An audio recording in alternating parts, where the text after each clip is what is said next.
Alan Wake 2 system requirements is insane. Let's take a look at the minimum spec required. So the graphics setting on low, 1080p 30 FPS, they say you need a RTX 2060 or a RX 6600. First of all, the RTX 2060 is like a GTX 1660. So the minimum GPU should be a RTX 3060, not the RTX 2060. That is if you're saying that the game requires a RX 6600 minimum. The best of all, now they're telling you that you need to use DLSS or FSR2 on quality mode.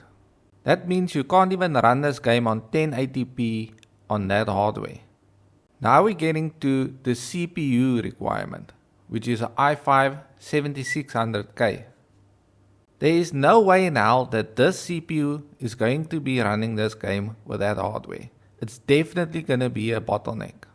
If we've learned something from the next gen games like Battlefield 2042 and Starfield, is that the major thing limiting performance is the CPU, with individual cores getting bottlenecked.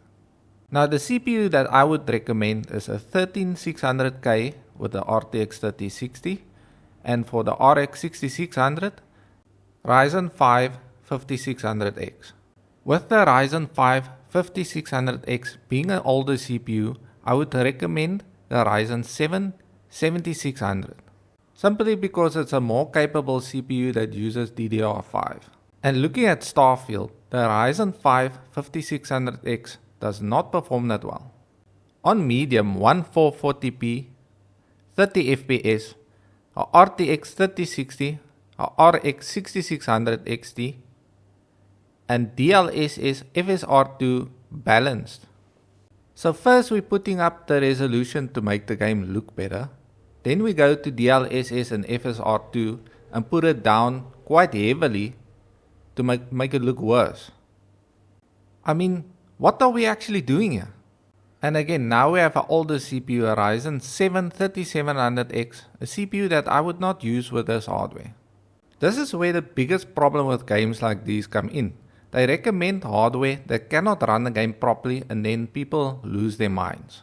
At medium, 1080p, 60 FPS, RTX 3070, RX 6700 XT on DLSS FSR2 performance mode. Sorry, but your RTX 3070 is a potato now. Don't be poor. And again, we see the Ryzen 7 3700X, where I would recommend the 13700K. On high, 4K, 60 FPS, RTX 4070 RX 7800 XT on DLSS FSR2 performance mode. What are we doing? Can somebody explain that to me?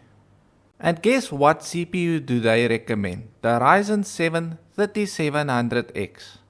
Oh, what a wonderful little CPU, the Ryzen 7 3700X. Let's just continue using that for everything. Hey buddy, what CPU do you have? Oh, I have a Ryzen 7 3700X. Holy shit, that must be amazing. Anyway, the CPU that I would recommend for the RTX 4070 would be the 14700K.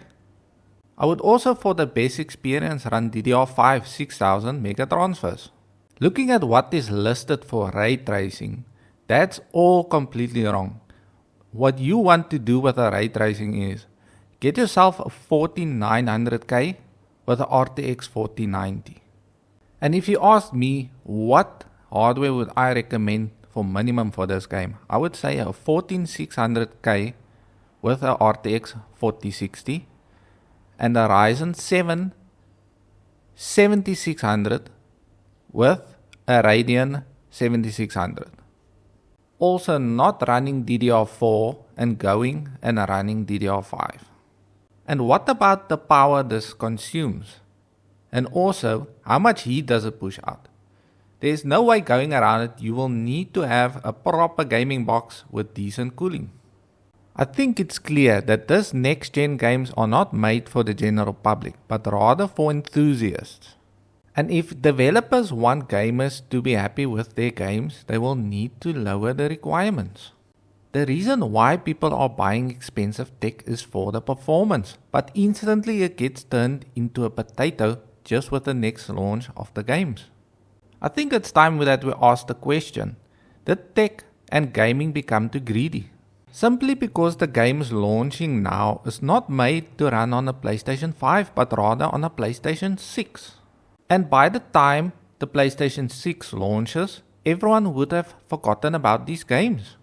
So answer this question for me. What are we doing, people?